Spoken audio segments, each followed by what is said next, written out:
Hi, I'm Julieann Hartman, and welcome to The Journey. Today's show is about my friend Colleen Iammarino. Now, Colleen had a very crazy life growing up. Not only did she have a similar background like mine with an alcoholic father, very dysfunctional, but she was pregnant at 15. She was married several times to men that were very abusive to her. It is an incredible story that you don't want to miss. Not only did she have all of those problems, but she also ended up with the worst back pain that anybody could ever live with, screaming in pain most days with her back. She was finally diagnosed with RSD. And so because of that, she had to take many medications to try to just at least keep her in a state where she could function, at least just be alive. So I can't wait for you to see part 2 of Colleen Iammarino's story. Well, welcome back to The Journey, Colleen. Thank you so much again for coming on for part 2. It's going to be amazing, just like part 1. And if you missed part 1, please go back and watch it. You've got to watch them consecutively because it is an amazing story. Thank you so much for having me back. It is such a pleasure. Okay, so we left them with a cliffhanger. Yeah. Did you get an abortion?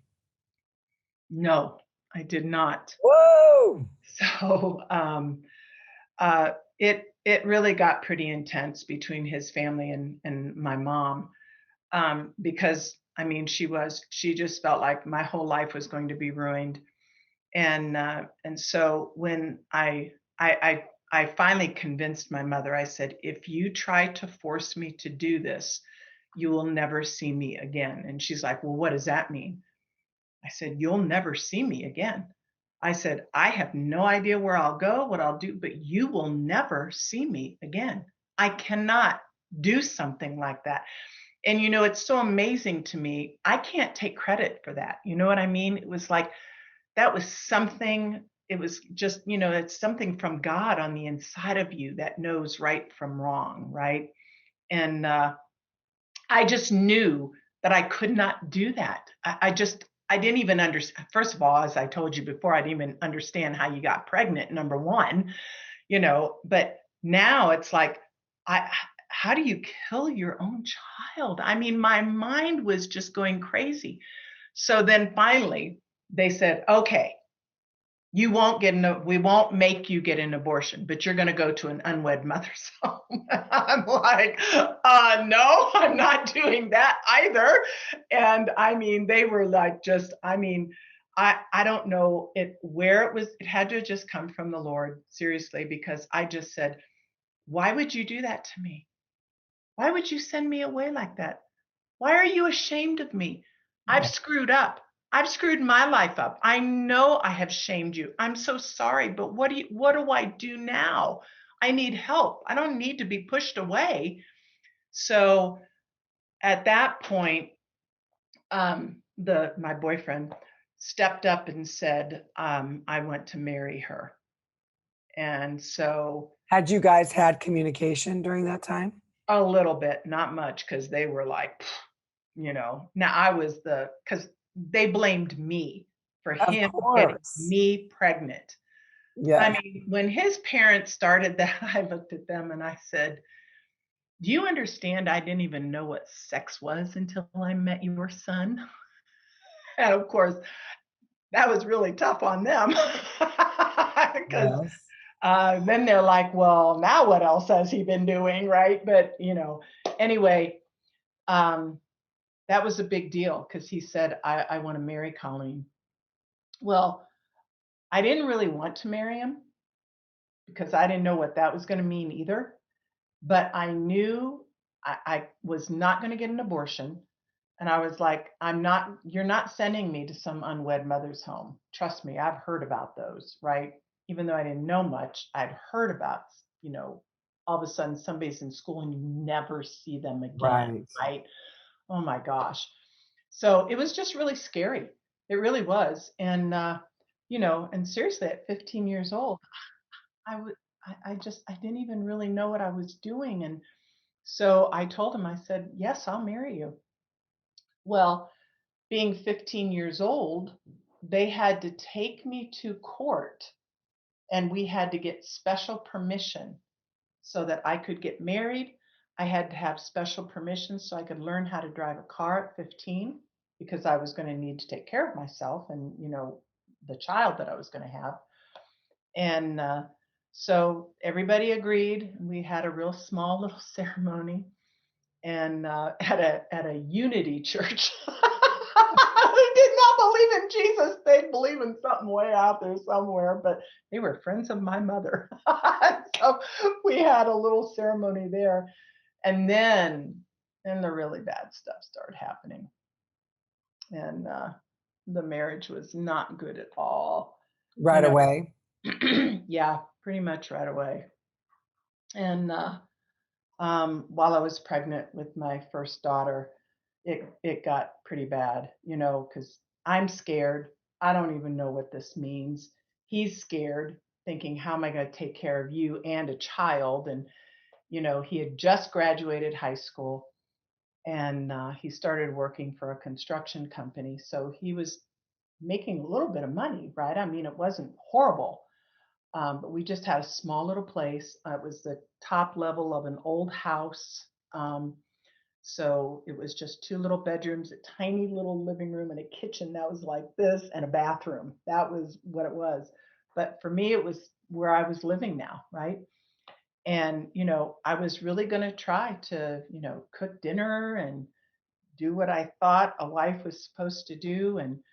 But I think he was starting to feel trapped and angry, and again, back then I couldn't see it, but I do now. I mean, I forgave him long time ago, but he started coming home very angry and I'm kind of feisty. I was real feisty then. And it was like he'd say something to me, man, I just shot right back, and then he'd shoot back, and then I'd shoot back, and it wasn't good. I didn't know about self-control and temperance at all, and neither did he.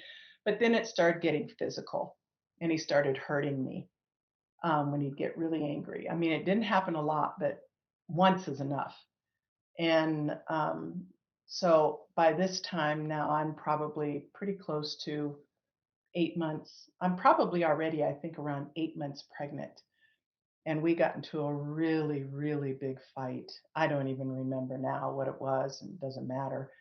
And he got so angry, he picked up a big lamp. And I mean, it was a big, tall ceramic lamp.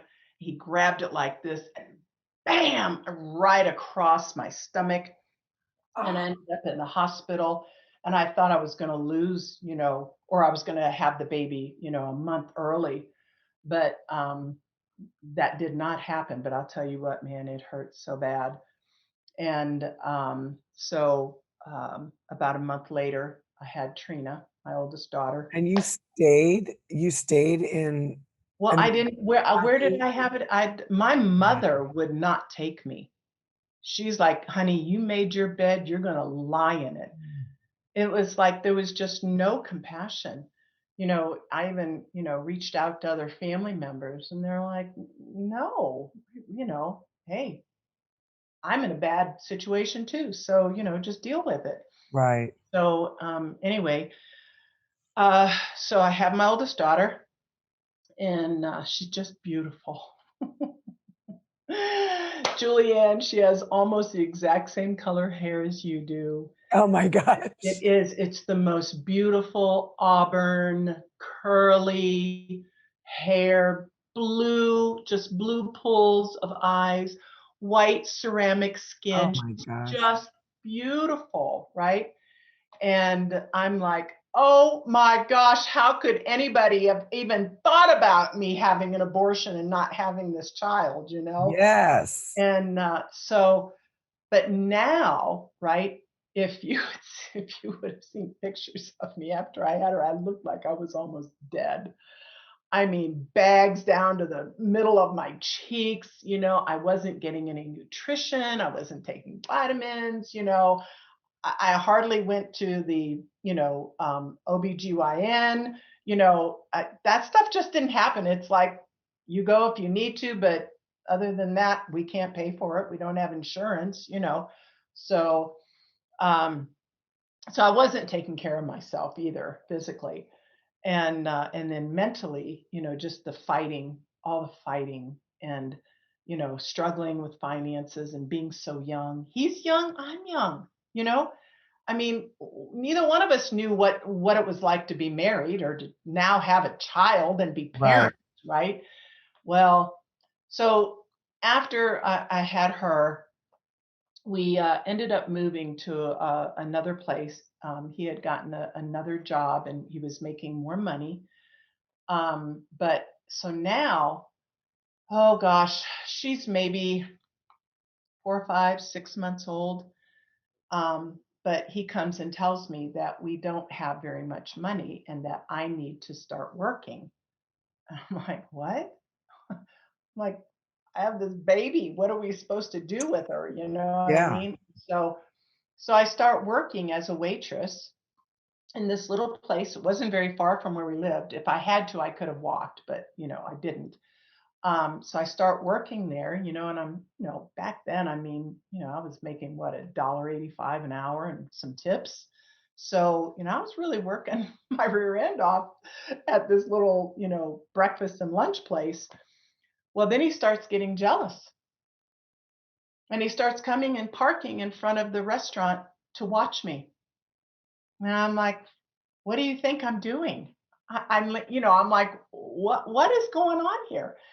And so then he starts accusing me of going back into some back room in the restaurant and with other guys. And I'm like, there aren't any other guys that work. Oh, the dishwasher. But I'm like, it's all women. We're all waitresses. You know what I mean? And oh, it just started getting so bad.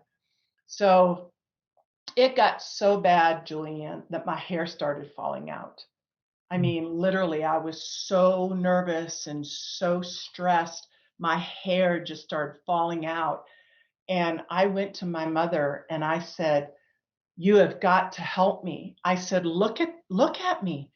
And she's like, "Oh my gosh, what?" And of course she's now, "What's going on?" Right. And so I try to tell her some stuff, but she didn't want to hear it. It was just too much for her. She didn't want to hear it. So, but she bought me a wig so that it was just like a little shag cut wig, that, because I mean, you could see big spots of my hair where it just come out. And, but because she bought that for me, see, then I looked pretty again and he got ticked off at that. And so one night I came home from work. As soon as I walked in the door, he grabbed me, threw me in the kitchen, grabbed my wig, ripped it off my head, and burned it over our stove. Oh my God. And I mean, this is just how angry he's getting, how Wow. stressed I am, right? And so I'm thinking, okay, I cannot stay in this. I grew up watching my mom and dad fight, butcher knives to their throats and screaming and yelling and just, hiding behind the couch. And I'm like, I am not going to live like this the rest of my life. Wouldn't you know it? I find out I'm pregnant. No. I mean, yes, good I because know, I know but your but second one. I'm like, oh my gosh, I can't do this. I mean, I don't, I'm like, I don't even know what to do. And of course, there's no other out for me other than having this child. But Right. I'm thinking, okay, he never hurt the girls ever, ever. He never took anything out on them. It was on me. But I was getting concerned. Is he going to start hurting the kids? And then thinking about having another one. But no, that never happened. And I truly, now I look back and I think, man, he was just feeling so trapped. You know what I mean? Thinking Well, now, he was so young yeah, and you yeah, were so young. oh So, yeah, so and now what's interesting as you're telling the story, because I'm just tracking with you as you go, it sounds like you've repeated history. oh yeah, Yeah. that's exactly what was happening. But Yeah. now he wasn't, he would drink, but he was not an alcoholic, or it wasn't anything like that. Now, if he was doing anything else, any kind of drugs or anything, I didn't know, and it was not noticeable. I just think that the enemy was creating this anger on the inside of him, about why did I say I'd marry this girl, and now we're going to have another child. How are we going to take care of that? And, all Oh, these. and I'm sure the pressure, the peer pressure of his friends and Oh, talking to, yeah. there's Oh, a lot of things that factored into it. But yeah. I mean, abuse is never okay. Like, in No, in never. any way, verbal, No, physical, whatever. no, it isn't. But, that's really when things started, I think, going wrong with my body, Yep. because of all the stress and, stuff that I was under, and I didn't know what to do with it. Right. Especially with your hair falling out. That is a sign of Yes. stress. Yeah. And so, I end up having a second daughter, and she's just adorable little peanut, and so now I've got two little girls, right? And but things are not getting well, they would get better for a little bit, you know, and then they would just go right back. And when they'd go back, then they'd get worse. And I mean, it was like, okay. And it finally got to the point where I said, I'm out of here. I said, I can't live like this for the rest of my life. You're never going to hit me again, ever. And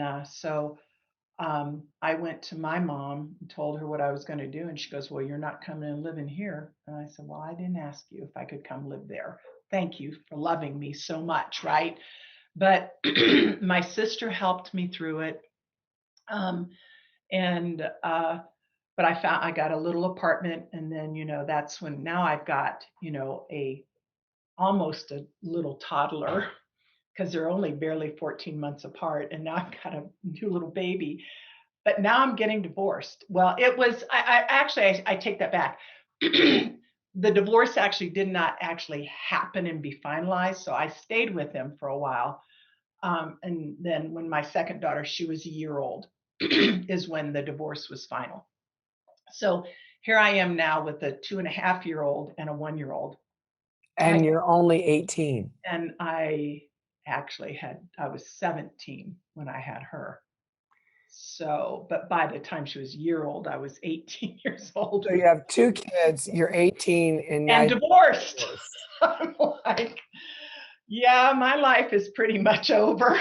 So, Well, our viewers, you guys don't know yet what the story is with Colleen, but these are all the setups for your body to, shut down, all these different, whether it's autoimmune or whatever they are, crazy symptoms that hit your body.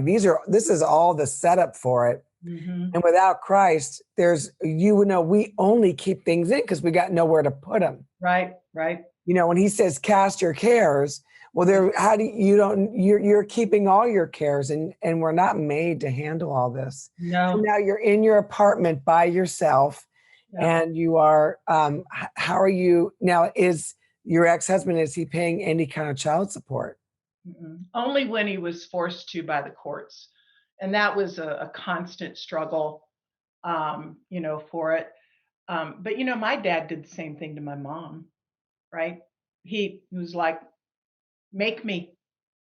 And she'd have to take him to court, which costs her more money Right. to get him to pay support. So that's basically how it was. Now he would go with stretches and he would pay some, right? A little consistent, but then he'd say, well, I don't have the work. I can't pay. I'm like, well, what do you think I have? Right. So I ended up working 3 jobs. I had a very, very early morning job, and then a late afternoon, and then a evening, but not like till like 10 or 11 or anything. But so the girls were with a babysitter quite a bit, and just so I could pay for an apartment and buy food. I mean, that's really all I had. I had a little car, a rundown little beater, but it got me where I needed to go. And But my oldest daughter started acting out. Um, who knows? I mean, she's looking for her mommy, and Mm. she's not there. I'm constantly working. And then when I come home, I'm exhausted. And, so she starts acting out. And, I mean, now some kids will do this occasionally, like, pull stuff out of the refrigerator or go, "Oh, what's this bag of flour?" Well, she did it all the time, and it wasn't her fault. It wasn't her fault. I had no idea what was going on, but it was getting to the point where she was, it was continuous, like just every like she'd go and get all the eggs, throw them all over the walls, and dump out all the milk, and take butter and smear it everywhere, and then open a bag of flour and throw it all over the place, and doing things like this. And so I started sleeping on the floor in front of their bedroom door, so that if she started to get out of the door, I'd hear her, right? Oh my God. Well, but then she started doing the stuff then in the bedroom with her and, my youngest daughter.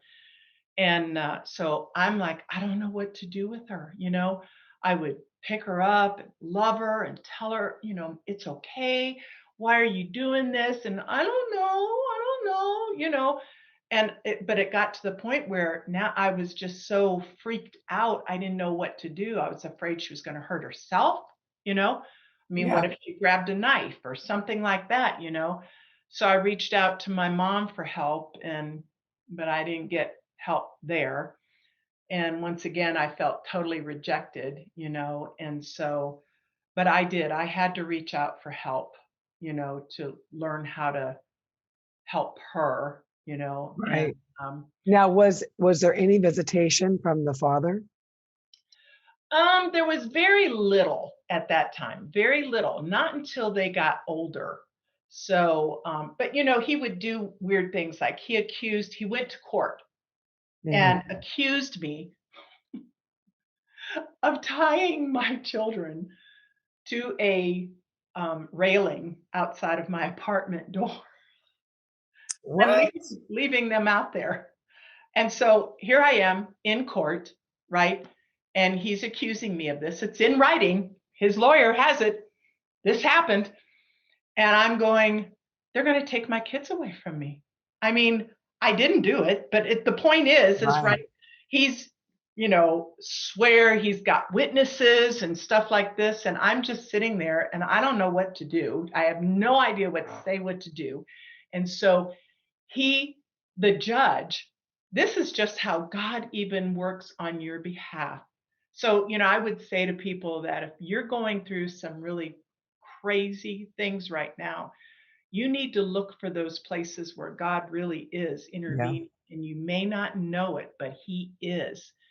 And so it's like this judge just like almost saw right through what he was doing, and he says, "Okay, so I'm assuming then, right? You have pictures of this, right?"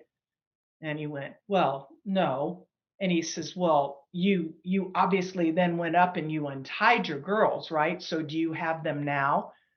And he had to say, "No." And he said, "So, but you called the authorities or called your parents or somebody, right, to come and rescue the girls?" "No."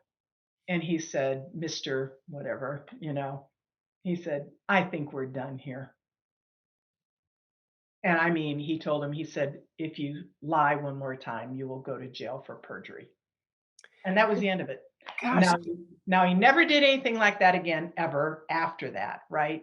but it's so crazy though that he obviously was angry. He didn't Yeah. want that whole. He didn't want to be have that responsibility. So when it gets too much, you move out, and then he wants you back. I mean, was the point of that? Did he just want to get you back, or did he want you back? No, I don't think he wanted me back. No, Okay, no, not at all. And just wanted to get even with you somehow. right. So we pretty much, I And never, was he trying to get custody? Was that the point of that? uh-huh. Yeah, just Or to what hurt would he have me. done with the girls?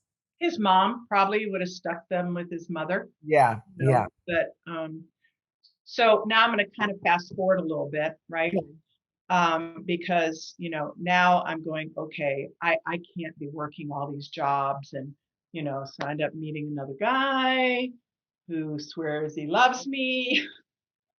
Of course. And the stuff he got me involved, he never hurt me. It was never physical, but it was other stuff. And so I go through another really, really bad relationship. And now by this time, the girls are 4 and 5 years old. And so I'm in this relationship probably for a year and a half. So they're like 6 and 7 now. And that had to end really quickly. But were you married? Yes. You were married to him. Okay. Yeah. And there were just circumstances that kind of made that happen. I wasn't pregnant. I did not have any more children. As a matter of fact, during that year and a half, I woke up in the middle of the night and I was in excruciating pain and had no idea what was going on. And I walked into the bathroom and I grabbed my stomach because it just felt like knives were being shoved into my stomach. And my stomach, I looked like I was about 6 months pregnant. And so I said, I need to go to the emergency room. So I get to the emergency room and they tell me that I have a tumor that's growing and they're going to have to give me a hysterectomy. And I'm like 20 years old. And I'm like, what do you mean? So I had to have an emergency hysterectomy because if that tumor would have burst, it was just filled with toxic, waste and everything. It would have killed me. And so it was a horrible situation. And of course, my mother's like, well, that's what you get for Oh getting my pregnant at gosh. 15 and, all those things. And I'm like, I can't have that means, do you realize I'll never have any more children? I mean, I wanted to have a bunch of kids, and so I said, well, you know what? I'm not signing the paperwork. And my mother says, yes, you are. And I'm like, well, you can't make me, you know? So she leaves and somebody else, I don't even remember who it was, came into my room and said, Colleen, you have to sign this. You're going to die. Do you want to die? Well, in my head, I'm going, you're taking away from me the opportunity to ever have children again. And they're like, you have 2 beautiful daughters.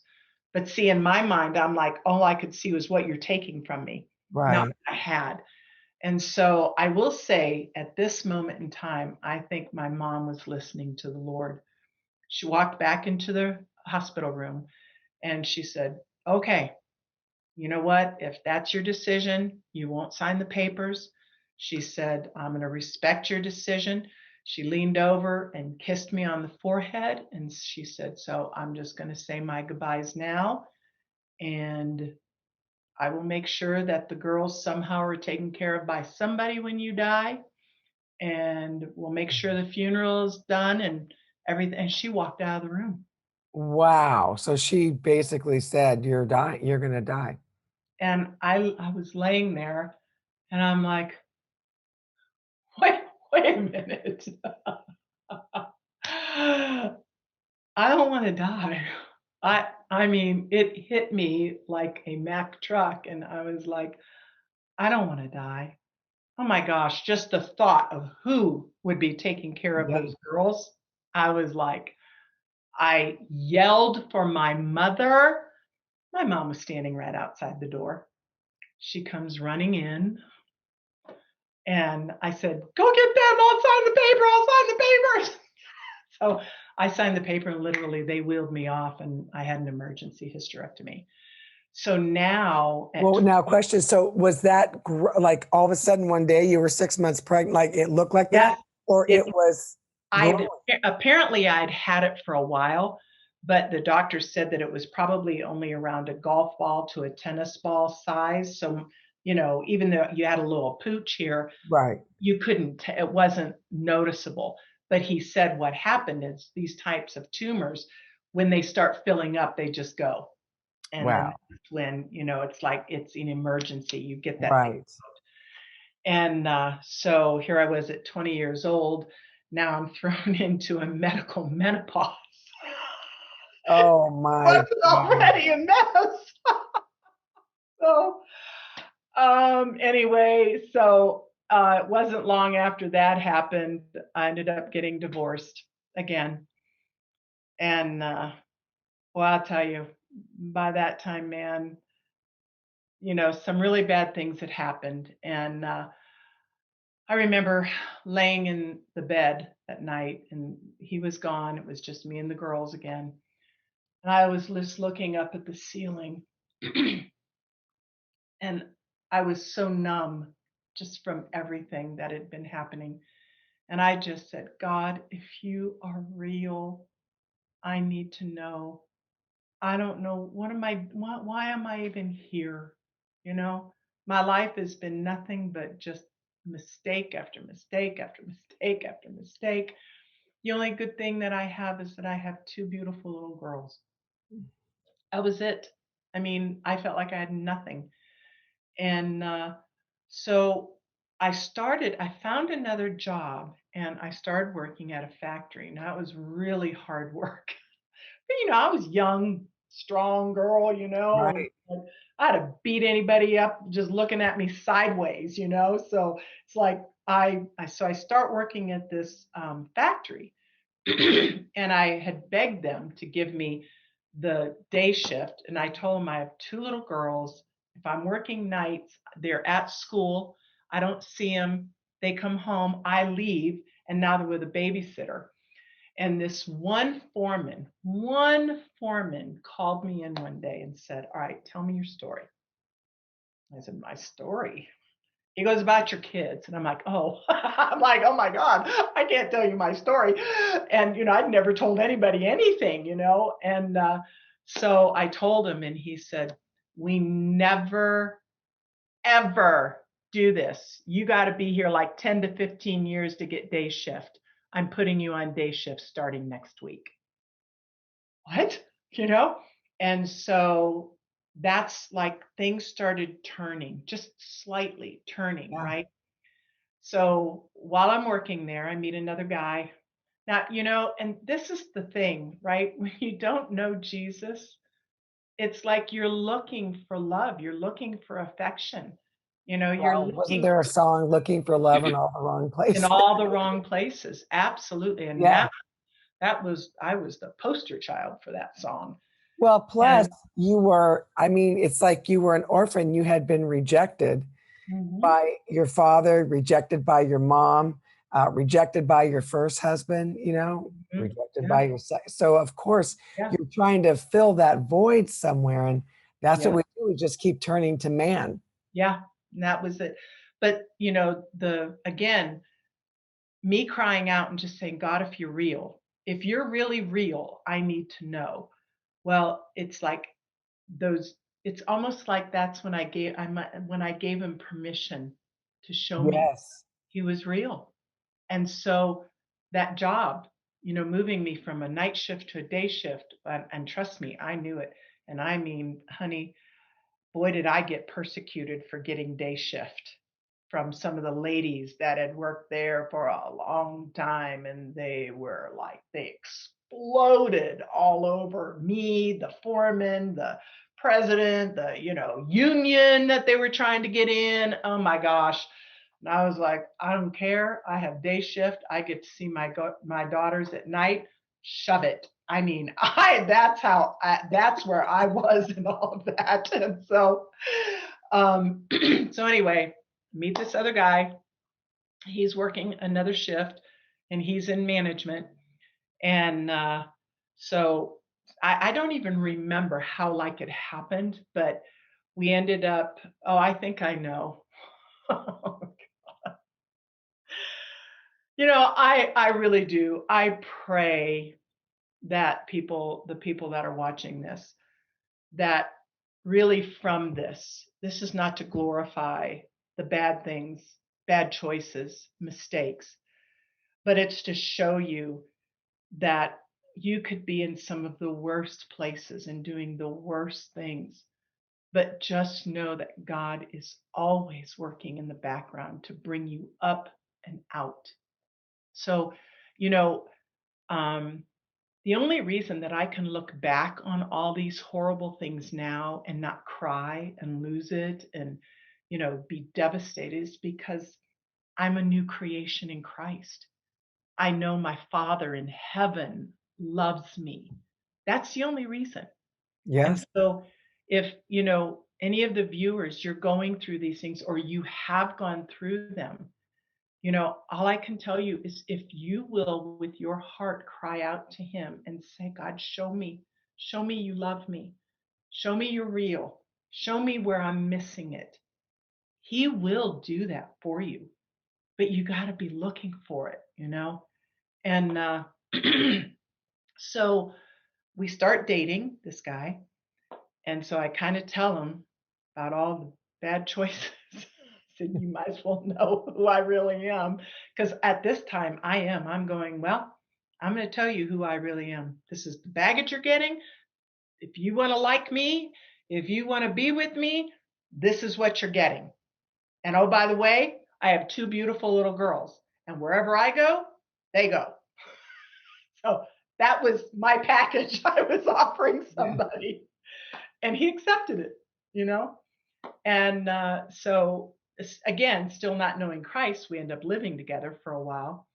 Well, he ended up having a really bad knee injury from college playing football.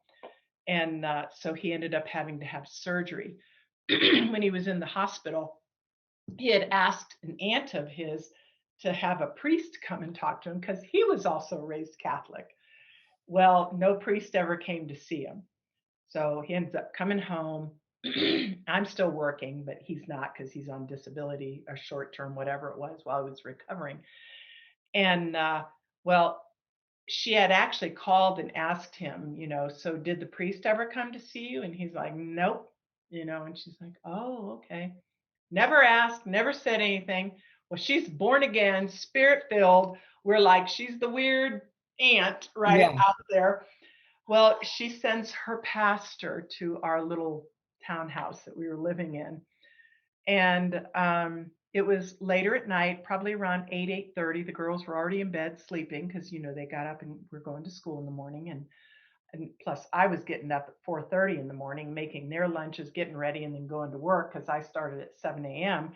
And so, still working in the factory.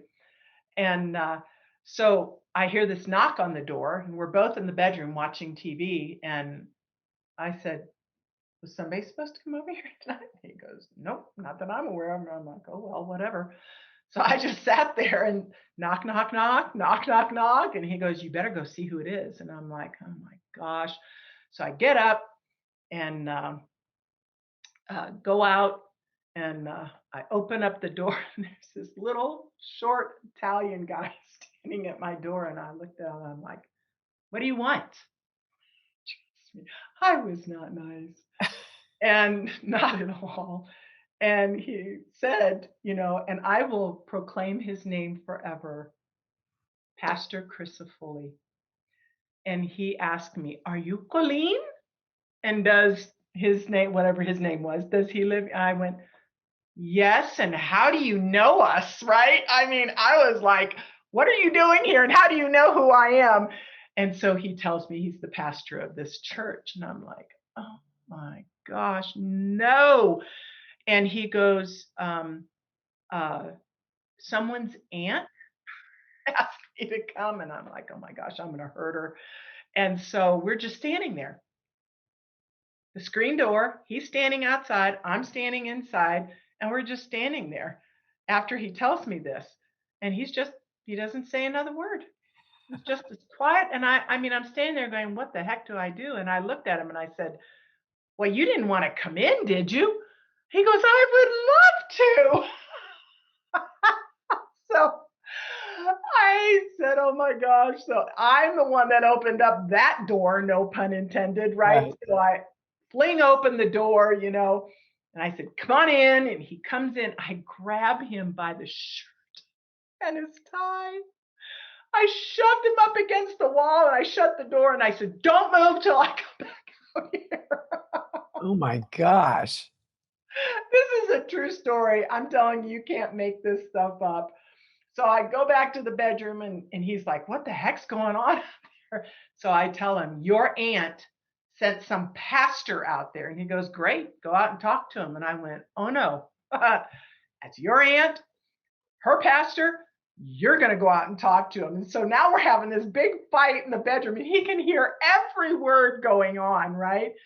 So finally, after about 20 minutes, he manages to get up out of the bed. His knee is like this big. And I'm like, I don't care. I don't care how much pain you're in. I said, I'll break your other knee, but you're going out there with me. And so we get up and we get to the door, and I said, he's probably gone anyway.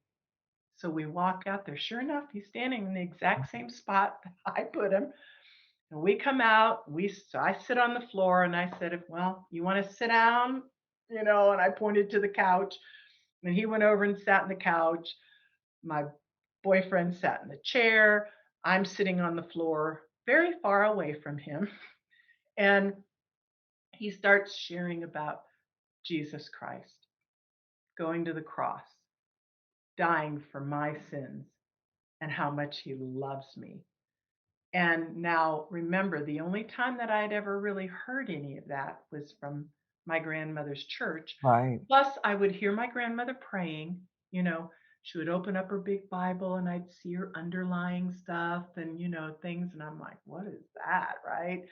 And because we had a big old Bible like this. It was about this thick, and it just laid on the And it coffee. never was opened. No, you dusted it every now and then, but that was it. Yep. And so, literally, and we were both high when he got here, by the way, when he showed up at the door. I'm glad you added that. I think that's why I was so antagonistic. And it's like, but you know what? When he was sitting there and he started sharing, I was as sober as Oh my gosh. sober could be. And it was as if it was like God was in that room. So I look up at my boyfriend, and his whole countenance is changing. Wow. Like totally changing. And so, Pastor Christopher says, would you like to receive this Jesus and receive this love? And and of course, your mind is going crazy, because it's like, nobody can love you like that. Trust me. Not one person has ever loved me unconditionally. Yep. Ever. And why would God want to love me now that everything I've done wrong now is being exposed? And I'm like, how could God love somebody like me? Right. But, he asked the question, would you like to receive Jesus and receive this love from him and this salvation? And I just, out of my mouth, I said, yes. I didn't care what he was saying or thinking or doing, but he said yes too. And so he led us in this beautiful prayer. It was just short, wasn't like some big religious thing, that I'd heard at church. And I remember, now mind you, I'm sitting on the floor. I'm quite a distance away from him, because I didn't want to be near him. But now I'm inching my way up towards him, And so I'm kneeling there on the floor, my head's down, and I'm going, okay, something's supposed to happen now. What's supposed to happen? Something's supposed to happen now? Nothing's happening now. This is what's going through my mind. And I was almost afraid to open my eyes, right? But I open up my eyes, and I kind of look up at him, and he's just smiling. And I turned and looked at my boyfriend, and I swear he looked like an angel. It was like the light of God, the glory of God was all over him. And I'm going, okay, whoa, wait a minute. How? So I'm like sitting in front of Pastor Christopher, and I'm going, okay, you see that? Why isn't that happening to me? And I said, am I supposed to be feeling something? Did I not do it right? I said, see, God doesn't love me, does he? All this stuff started coming out, and he just stopped me. And he said, what we're seeing right there is very unusual. He said, whatever happens, Colleen, it happens inwardly. You'll know And I'm like, but no, no, no, no, no, no, no, no, no. That should be happening to me. Why isn't that not? And so I was so stuck there, right? And so he kept, then he started showing me scriptures about whosoever shall call upon the name of the Lord shall be saved. It doesn't say you're going to feel like you're saved. It doesn't mean that something happens miraculously, but it says you are saved. And then Romans 10, 9 and 10, he gives me those verses. And so he finally got me to the point where I said, all right. And he goes, but I'm going to leave my phone number here. If you have questions, you can call me, right? So I said, okay, deal, right? So he leaves. He's like having an out of body experience. I don't know what's going on with him. I am not. And so we go to bed. I get up in the morning and I get up and I'm starting to make lunches for the girls, take to school. And I'm up and I got my coffee. I'm like, wait a minute. I haven't lit a cigarette. And I mean, by that time, I probably had smoked 20 cigarettes. I smoked up to 3 packs of cigarettes a day. I had not lit a cigarette. Not one profane word had fallen out of my mouth, which by 5:30 or 6 o'clock, I'm sure probably about 200 or 300 of them had already fallen out of my mouth. I was like a sailor. And, you work in a factory, you work with all these grufty people. And it just, even though I wasn't like that when I was younger, but now all the anger, the rejection, man, don't mess with me kind of girl. I'll hurt you. And that was my persona, even though it was all insecurity. And so I'm going, okay, so God, how come I haven't had a cigarette? I mean, I don't think I've said a cuss word. And all of a sudden, I just started sensing that something was different on the inside of me, right? And now this was on a Friday when this all happened.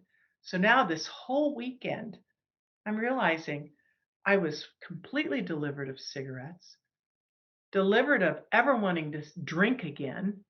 I mean, I stopped like the swearing, just like, I'm like, where did this go? I'm like, what happened to me? Right. So I called him, we called his aunt. That was a trip, but we told her what we did and she's rejoicing, and I'm like, I have no idea what all this stuff means and everything. And so she says, you have to start reading the Bible. I'm like, why? I've never read the Bible. Why would I start reading the Bible? And she said, because that's where truth is. I'm like, oh, and long story short, I go to work on Monday morning. Now, I'm the only one going because he's still recovering. And, so I walk into work and the first thing everybody does is goes into this big lunchroom. I mean, you could fit like 80 people in there. They're all smoking away and drinking their coffee, and stuff. I walk in, I open up the door and this burst of smoke comes out in my face, and I yelled to everybody. I screamed it. I said, hey, everybody stopped, and they looked up at me and I said, I found Jesus this weekend. I got saved.